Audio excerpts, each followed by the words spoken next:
Alright, in this video we're going to work on restoring the steering wheel that's in this car. Now honestly, I have no idea if this is an original wheel or what. I don't think it is, because I think typically the wheels would have been the same color as the interior. This is 79 Corvette with the oyster interior, so you know, I would think the wheel would be oyster colored, but it's black colored. It does have this, I believe this is brush polished.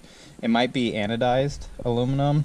You know, we're gonna find out either way, because what we're gonna do here is we need to clean this up.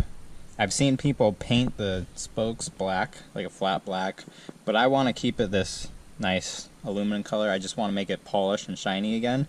So we're gonna polish that up, and we're gonna re-stitch and, you know, re-leather cover this wheel. Now, I bought one of the wheel skins leather covers, which doesn't have perforations for the spokes.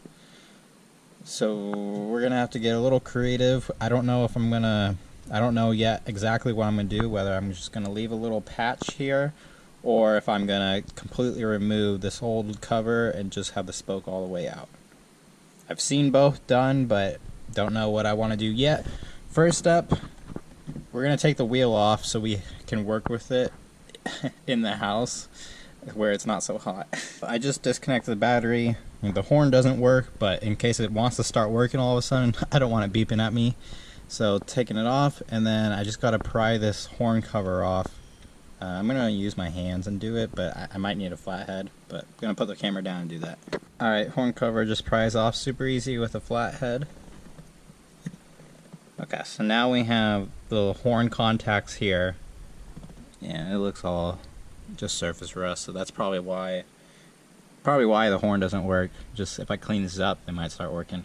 Alright, gotta take a Phillip and undo these three. So here's the horn contacts off with all the shims, and I just left it exactly as it came out.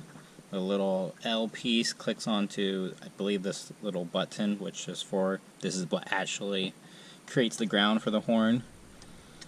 Alright, and so I've done steering wheels on a C4. This is pretty much the same thing, because this is a tilt one. Tilt and telescoping. Telescoping is what matters here. So two little Phillips heads, and then in the middle is this big Phillips head. You can use either a flathead or a bigger Phillips. You know, undo this, and once you pull this out, the telescoping is going to want to just free telescope.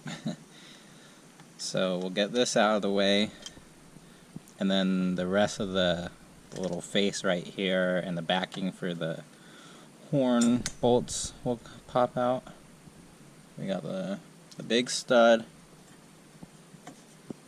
or bolt. There we go, there's the face out. Just setting everything to the side in the same order that it came out. That way I don't forget how it goes back together. And here we go. So now we have just this one nut in the middle, which actually we don't have to take off because we're not going any further. All we have is these 5 Phillips.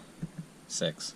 And my wheel's all the way extended, but if yours wasn't, this is what I meant. There we go. It's free to wiggle around right now. Alright, so we got these 6. Let's go ahead and take this out, then our wheel is home free. Alright, and pro tip, if you want to take it off without it wiggling on you, just thread the star looking nut back into place, or bolt back into place, and just snug it up so it won't telescope on you anymore. 5 screws are out. Now the wheel is home free, and we are good to start cleaning it up.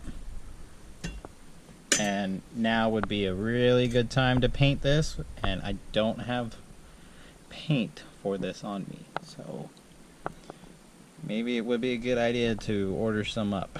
Okay, so I have the wheel skins cover wrapped around the steering wheel. Just make sure it fits. It obviously does. We're good.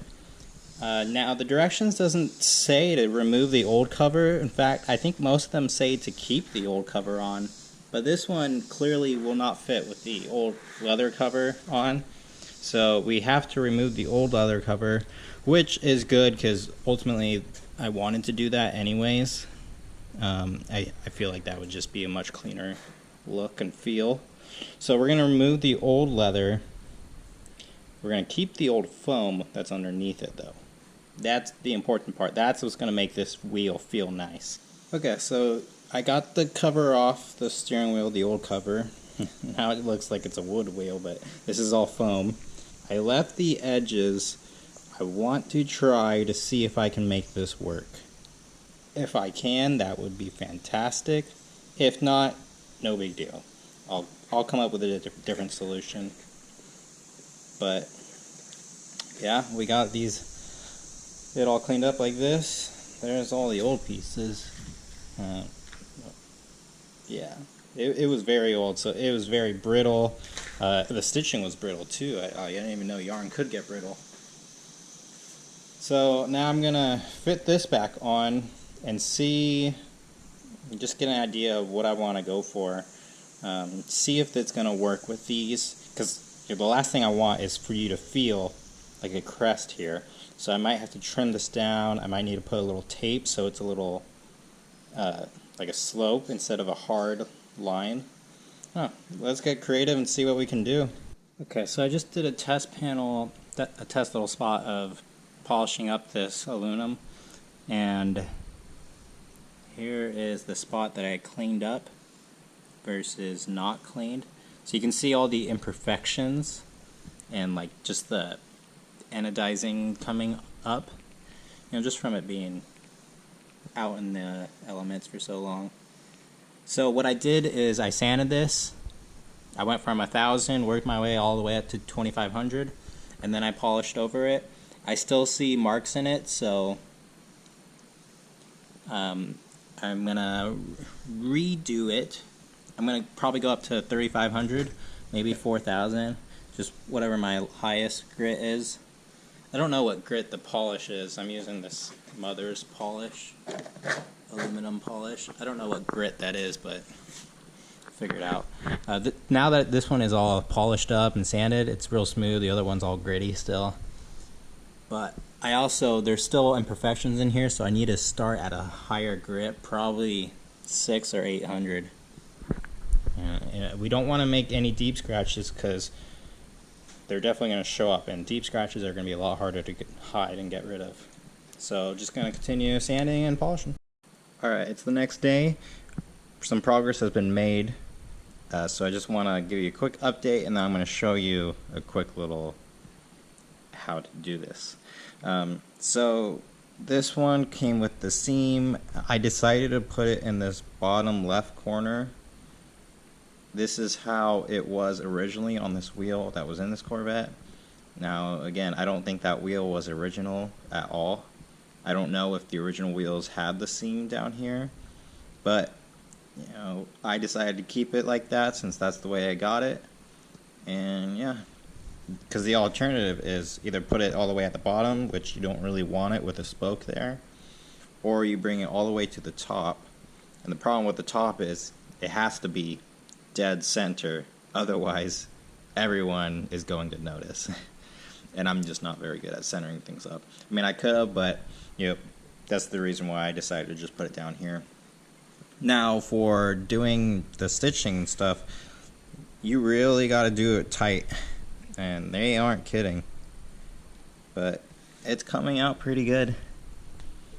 The spoke ends where I left the old leather patches, I don't think it looks too bad. Now I could have shaved it off so it would be more flush, because this patch ends about here, like just past the seams, so there's a little bit of a bump, but also I don't want to shave it too far and then the glue underneath isn't strong enough and it, you know, it just flops off. So yeah, it's a trade-off. I think I'm happy with where it's at right now. I'll see, like, I'll know more once it's completed and finished. But and you gotta be real tight with it. But if you have it going tight, You know, it seems right. As they said, like, tight is right, and that is absolutely true. If you see on the underside, what happened originally was the cover, I don't know what, but it did not fit on this wheel. Like, the wheel was too thick. So I took a razor blade and I shaved down the foam, and then I bought some athletic tape and just wrapped it up so it'd be more of a smooth finish. And yeah, as you can see, the foam there peeking out. Underneath the foam is just like a wire, like a thin metal wire that goes all the way out around. Alright, now I don't know how this is going to come out. It's the best I can do. So to do a spoke, you want to finish as close to the spoke as possible. So I ended up at the bottom one. And now we're going to loop up to this top one. And we're going to do these fake spokes, or the fake dummy loops.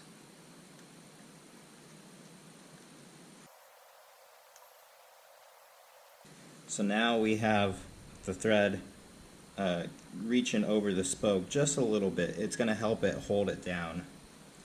And for a dummy spoke, we just went up. We're going to go up again as if we were coming up from the bottom.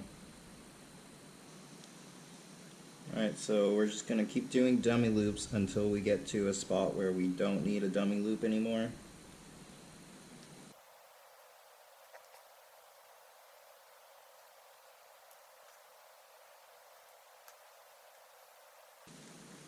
Alright, and now we're at the end of the spoke.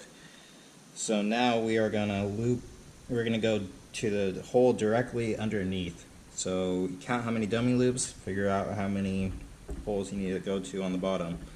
So we had 2 dummy loops, so we're just going to go 2 over to the third on the bottom. Okay, so now we're all the way through, and it is wrapping over the spoke just a little bit, just like the other side was. And then we're home free. Okay, so one little neat tip is grab a pick like this. You can start the threads. You don't need to tighten them individually. Maybe for like when you're getting started, but once you're already in the process, you don't need to tighten every little one by one. Start the threads, get them somewhat tight, grab a pick, insert it in the lace, and you're just gonna tighten it that way. It saves time doing this, and with a pick you get more leverage and you can tighten it a whole lot better.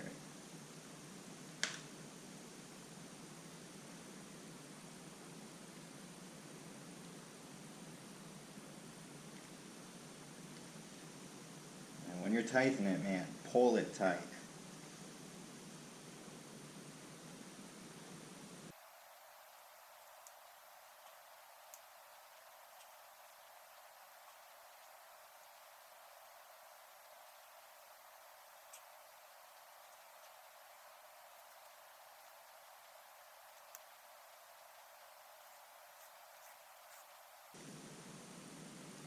Alright, so just going to continue doing that, but I'm trying to get it so they touch. Now I see there's a little spot right here where they're not touching, where I can pull tighter.